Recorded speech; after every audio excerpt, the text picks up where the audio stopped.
US. Additionally, government as well as the Guyana Revenue Authority have requested information including evidence found by the US authorities on these matters.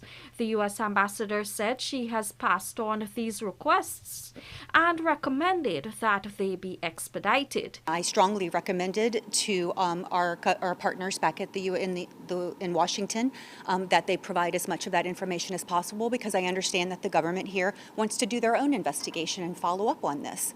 They're also incredibly concerned about this corruption. So I did ask them, though, to expedite it, because I think it's very important for the government of Guyana to have that information so that they can take next steps. While the U.S. diplomat said they want to assist the Guyanese government in its own investigations, not all of the documentations that were used to build the case for the sanctions against the 3 Guyanese will be handed over. A level of classification called sensitive but unclassified. We could share that as well. And then there is classified information that we can request be declassified, that we can be allowed to share, and that goes back to your earlier question about our intelligence, or actually it was your question about our intelligence sharing. When we want to be able to share something with the government, we have to request permission from the source agency, and unfortunately we're a very big bureaucracy in the United States, so sometimes that takes a little bit of time. But I've absolutely requested that, and I was very clear in my request that we want to be able to share as much as humanly possible, because we want to be very transparent. The government of Guyana has been very transparent with us, and we want to do the same in return. Reporting for the Evening News, Vanu Manik-Chand. Undersecretary of State for Arms Control and International Security, Ambassador Bonnie Jenkins, has reiterated the United States' unwavering support for Guyana in the ongoing border controversy with Venezuela. Ambassador Jenkins is on a 4-day visit in Georgetown. On Wednesday, she met with Prime Minister Mark Phillips and other senior government officials, during which they discussed regional security, multilateral cooperation, and Guyana's role as a leader in the Caribbean.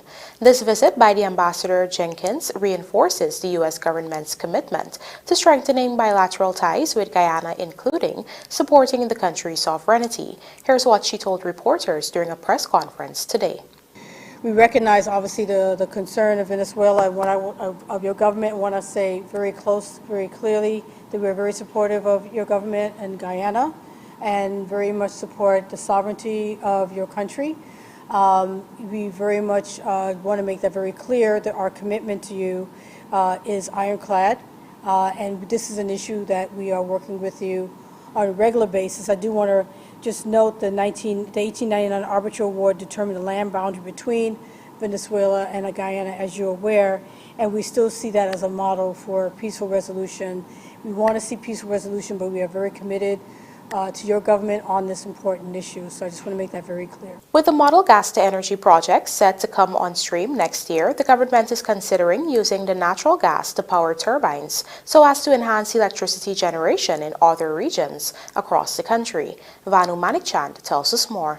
During a press conference on Thursday, Vice President Dr. Bart Jagdeo explained that government is mulling the use of portion of the gas that would be piped from offshore Guyana for the gas-to-energy project to fuel gas turbines that will power areas such as BARTICA, ESSEQUIBO Coast, LETHEM, and LINDEN. According to Jagdeo, they would first have to determine whether this is technically feasible. We have some good price offers, but we don't know if it's technically feasible as yet.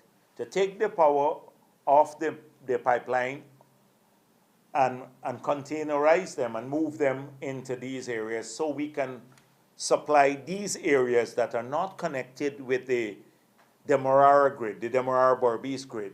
The Vice President noted that this option is being considered since even with the gas-to-energy project, government still has to find a way to power these areas, whether it's with bunker C fuel or a cleaner source like solar. In fact, there are several solar projects already being undertaken in most of these areas. We're putting in solar panels in ESSEQUIBO, in Berbice, in Linden, about 35 megawatts. We're thinking about another 25 megawatts of solar in Demerara. So it's a combination of all of these things. And a lot of work is going on, a lot of work and planning behind these. Ultimately, we have a stable grid. The Model Gas to Energy project features a 300 megawatt power plant and a NGL facility at Wales, West Bank, Demerara. Government has projected that the power plant would start operating by March 2025 with 4 gas turbines producing some 228 megawatts of power. The full 300 megawatt capacity would be delivered by next year end when an additional 2 steam turbines come on stream. Reporting for the Evening News, Vanu Manakchand. Even though other parties in the Partnership for National Unity APNU coalition do not recognize him as their leader, Aubrey Norton insists he remains chairman of that political grouping. Moreover, Norton has assured that leadership elections for the People's National Congress will be transparent in light of concerns from other candidates that the process is flawed. Michael Henry has the details. Leader of the People's National Congress Reform, Aubrey Norton, on Friday insisted that he remains chairman of the coalition, a Partnership for National Unity, despite being voted out of that position on June 6 at an extraordinary meeting hosted by other coalition parties. He was absent from the meeting where leader of the Guyana Action Party, Vincent Henry, was elected as the new chairman of APNU. The other parties in attendance at the meeting where Henry was elected were the National Front Alliance, the Equal Rights and Justice Party, the Guyana National Builders.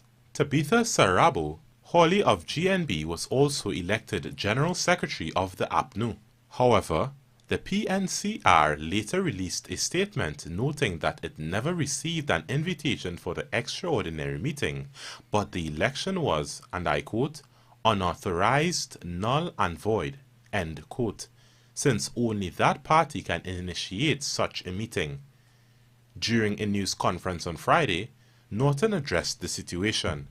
Do you believe that the opposition has a chance of governing Guyana if it can't even unite its own party?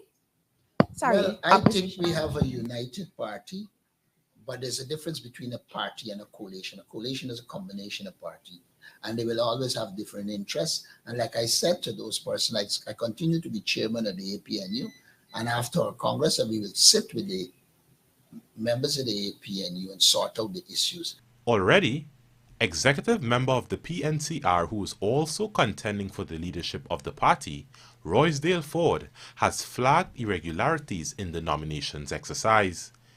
He said the irregularities observed perceived that the entire nomination process is an attempt to bolster the perception of overwhelming support for Norton at the upcoming Congress.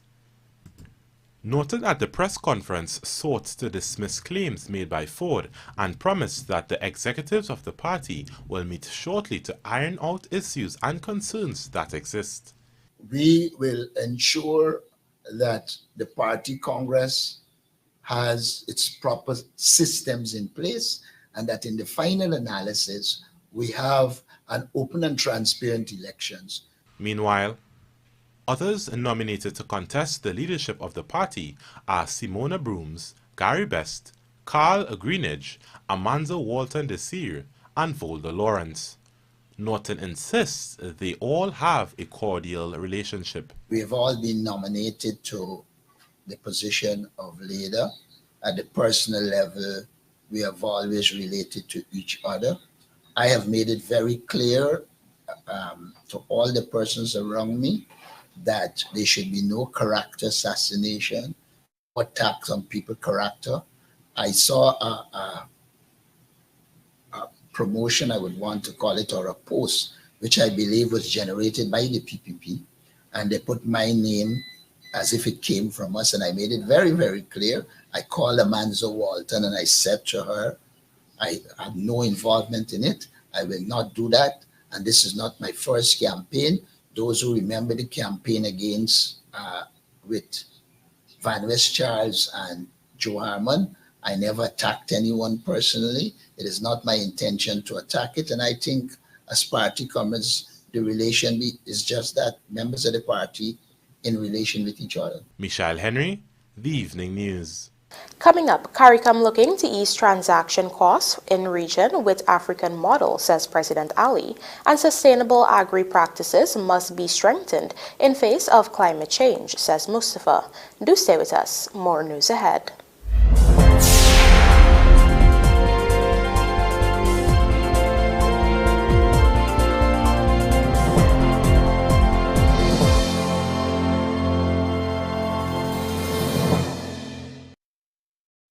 Father's Day is here, and Digicel has the perfect gift for dad. Get amazing discounts and gifts when you purchase a handset. Grab the Samsung A05 for just $19,500 or the Samsung A25 for $43,000. And that's not all. With every purchase, you'll receive a free 30-day data plan and a free month for dad.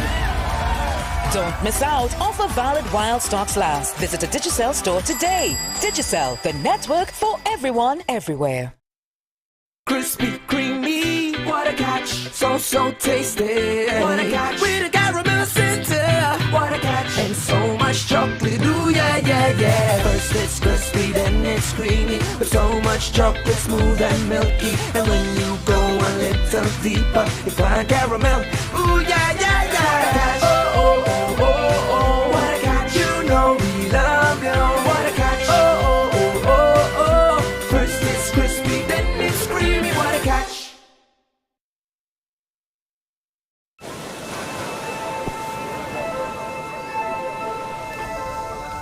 Dad!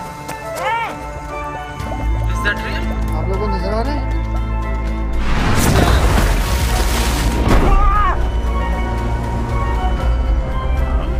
Well hit. Away it goes. That is a ridiculous. Look at this. Father's Day is here, and Digicel has the perfect gift for dad. Get amazing discounts and gifts when you purchase a handset. Grab the Samsung A05 for just $19,500 or the Samsung A25 for $43,000. And that's not all. With every purchase, you'll receive a free 30-day data plan and a free month for dad. Don't miss out. Offer valid while stocks last. Visit a Digicel store today. Digicel, the network for everyone, everywhere. Looking to bring your dream home to reality? Or simply taking on a home improvement project? Then National Hardware Limited is where you should start. Let us put that touch to your home.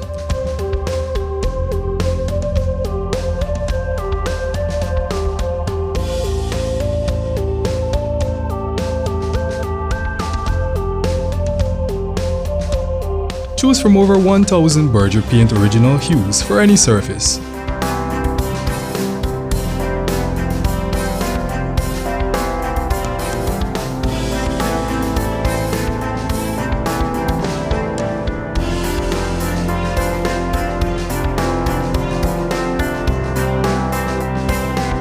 We are known for our trusted brands such as Westinghouse, Philips, Sadco, Rubbermaid, Pyrex, Gibson Home, and so much more. National Hardware Limited, your do-it-best store. Located in downtown Georgetown and industrial site Rhymeville.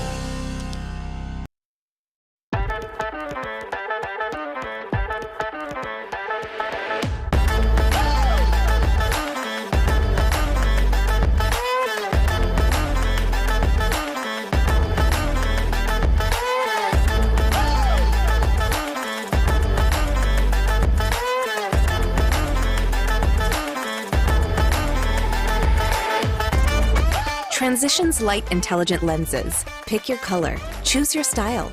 Available at Optique Vision Care.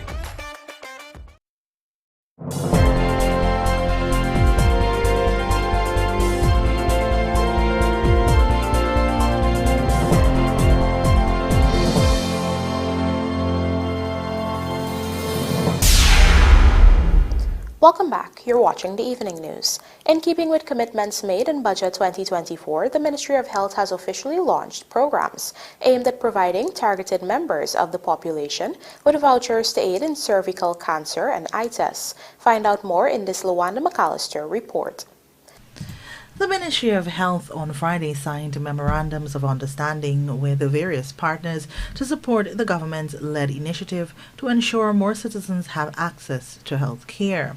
The initiatives will see vouchers being distributed to targeted sections of society to offset costs associated with eye test and cervical cancer tests. Speaking about the cervical cancer test, Health Minister Dr. Frank Anthony revealed that approximately 211,000 women aged 21 to 65 will be screened by 2030. The government intended to provide each woman with vouchers valuing $8,000. For the first time, we are working on scale with such a large private sector group, and while we don't envisage any difficulty, we would all have to work on building this relationship together. And the other thing that we'll try to do as we roll out this program, we will convene meetings at different points in time where we'll ask you to come so that if there's any difficulty, any challenges that you're finding, maybe you're not responding in time or whatever it is, that we'll be able to pick these things up and fix them before they become a major problem.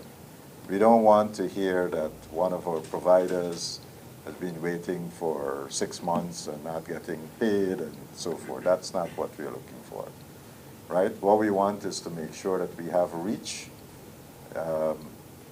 use the private sector to get us out into areas that might have been difficult for us. And so with our combined efforts, government and private sector, that we'll have a broader reach, be more efficient, and we'll serve as many persons as possible. Dr. Anthony Ford revealed that the ministry has partnered with private agencies to provide the HPV tests. Meanwhile, under the eye testing and spectacles program, the government will offer eye care vouchers valued at $3,000 to people of all ages. Should they need spectacles, an additional $15,000 voucher will be provided.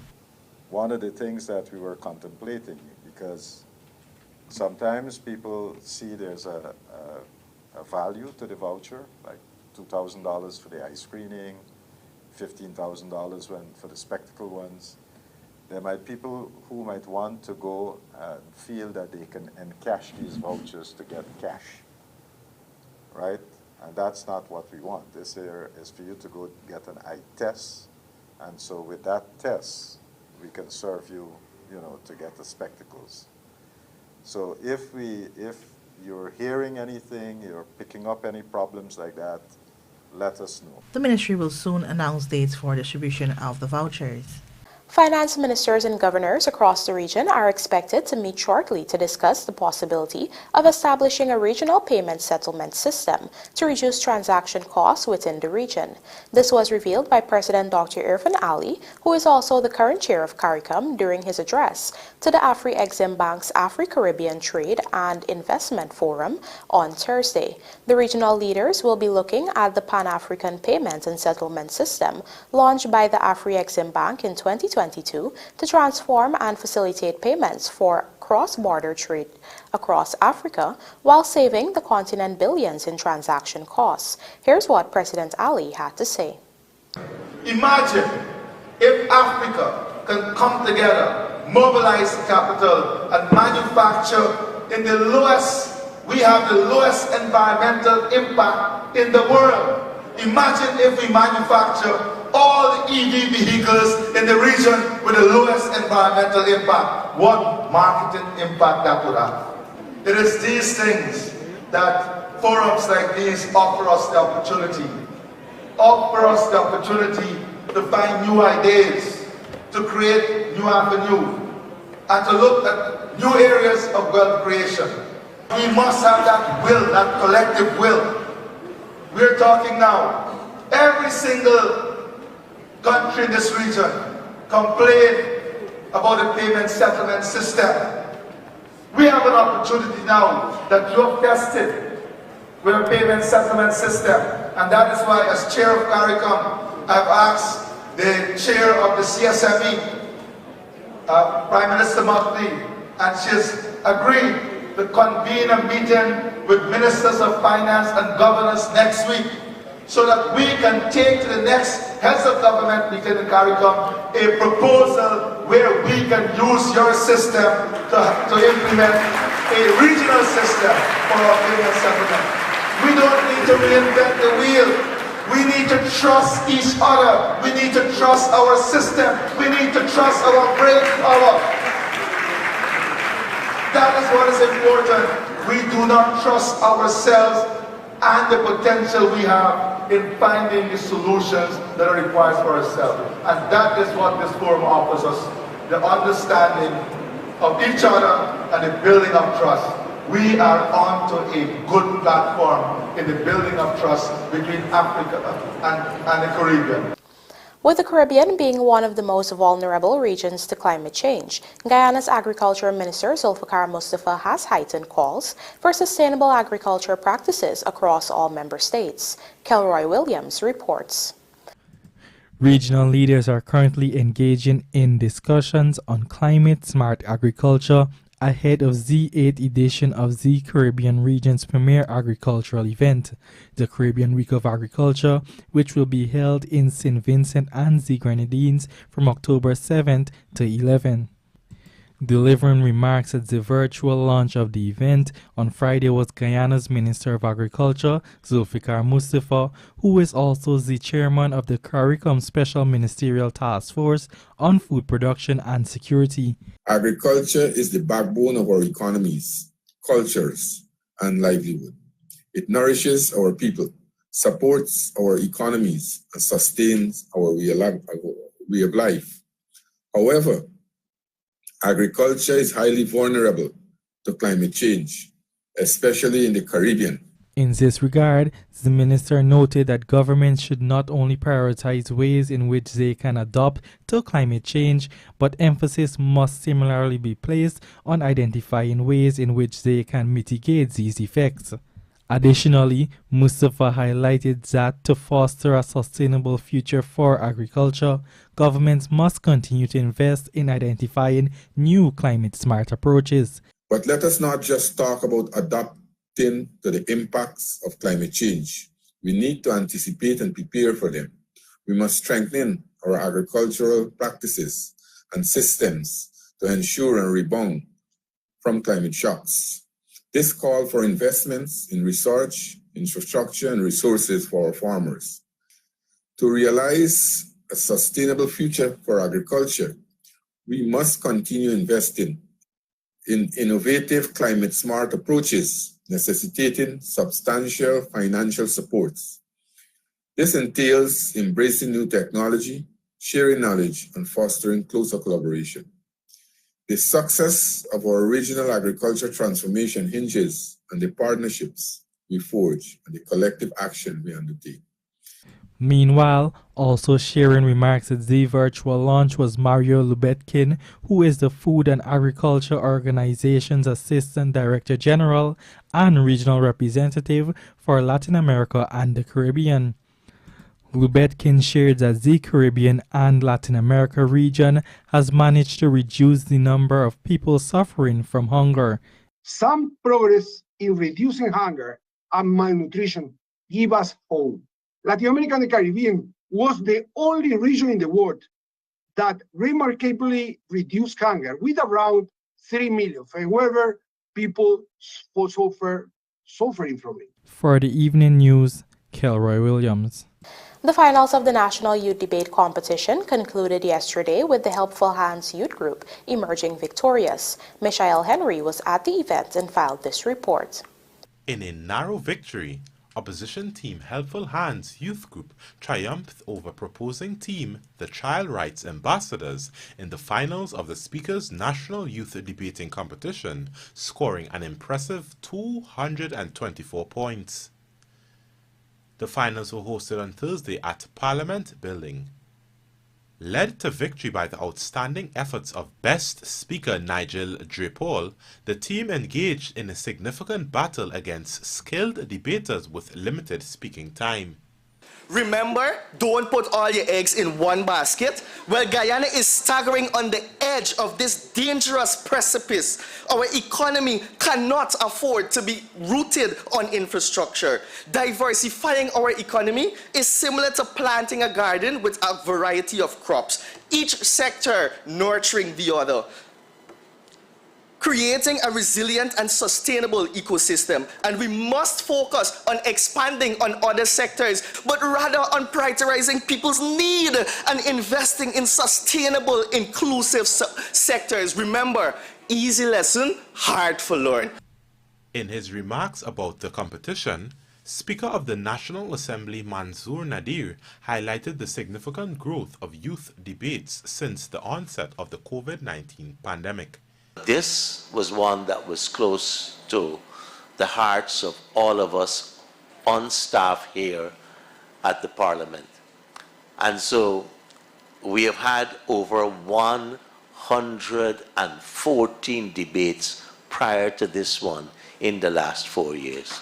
The proposing team child rights ambassadors, who scored a whopping 223 points, discussed key reasoning as to why there should be a significant focus on the growth of infrastructural development throughout the country.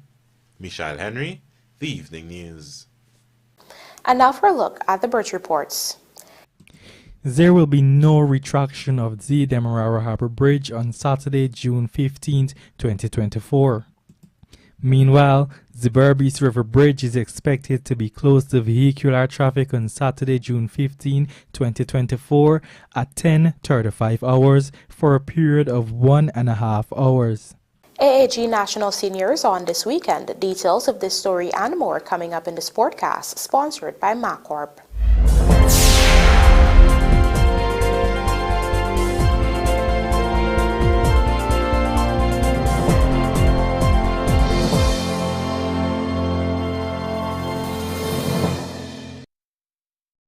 Father's Day is here, and Digicel has the perfect gift for dad. Get amazing discounts and gifts when you purchase a handset.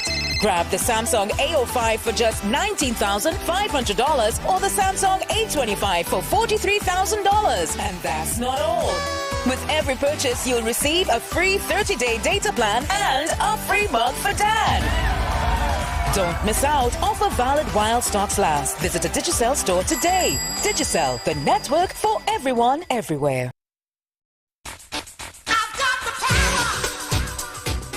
American-made Generac pressure washers from Sylvie's Variety Store give you the power you need to blast away dirt and grime, providing the perfect cleaning power for any tough jobs around the house or business, from 2,500 to 4,000 PSI. So get the Generac pressure washer today with all the parts and accessories available from Sylvie's Variety Store.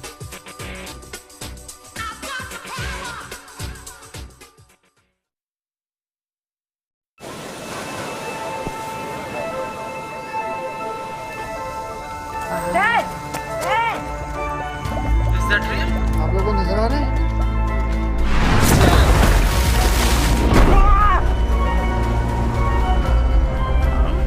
Well hit! Away it goes! That is a ridiculous... Look at this! Did you know that Gassie's Jet A1 fuel is a type of aviation fuel specially formulated for turbine engines? Jet A1 fuel is safer to handle and transport than any other fuel types due to its high flash point and low volatility. It also boasts a high energy content, enhancing aircraft performance and efficiency. So whether traveling for business or pleasure, choose Guyana's Jet A1 fuel for a safe, reliable, and efficient flight. Father's Day is here, and Digicel has the perfect gift for dad. Get amazing discounts and gifts when you purchase a handset. Grab the Samsung A05 for just $19,500 or the Samsung A25 for $43,000. And that's not all. With every purchase, you'll receive a free 30-day data plan and a free mug for dad. Don't miss out. Offer valid while stocks last. Visit a Digicel store today. Digicel, the network for everyone, everywhere. Clock! Love and laughter. Channel 9 Thursdays, 10 a.m.